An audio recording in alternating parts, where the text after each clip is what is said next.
We begin with Dan Haggerty and Travis Fain. They will be keeping tabs on the big picture for the next few hours. Gentlemen. Gerald, Deborah, thank you so much. So we have this great tool behind us to look at not only the Senate race, but all the things you were just mentioning there, and going down and looking at votes county by county as they start to come in.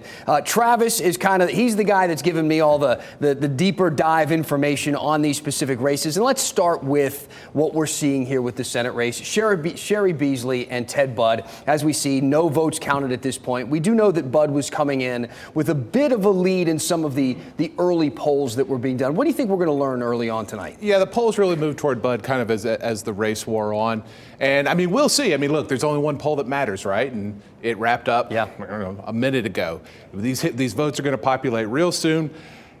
We'll see how the early vote looks. You heard Chuck Todd in the earlier segment talk about how we don't really know who's early voting because habits are changing. Sure. Usually Democrats do a little bit better in the early vote. So if Beasley's up, that doesn't necessarily mean. But like Chuck Todd said, Republicans are adopting early voting too. So we'll just kind of see how it changes between the early vote, 2 million plus, and today, election day. You know, of course, every district has its own kind of personality and the people who live there, and they can be predictable from time to time. One that is not predictable is the 13th. This is the newly drawn district. This came in after the census, and we have Wiley Nickel and newcomer Bo Hines. This is a toss-up. What are we expecting to learn about this one, you think, in the next few hours? Yeah, a true toss-up. I mean, basically, if you take all the Democrats and all the people who are expected Republicans in this district, it's neck and neck. So this will really tell us something about the tenor of this race. A lot of people think this race is going to move toward Republicans heavily, just nationwide. You'll see that here before you'll see it in a lot of places. And we talk about,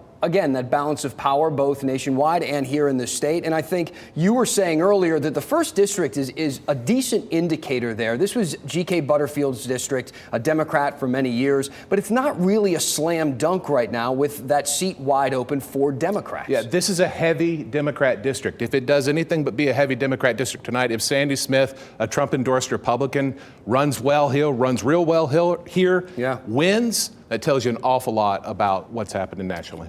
Deb, Gerald, again, if we see this district go red, if this is a Republican district, really all bets are off with what Republicans can do nationally and here in the state of North Carolina. We got all zeros on the board now. That's going to change pretty quickly. It'll be exciting to see how that board populates. Thank you.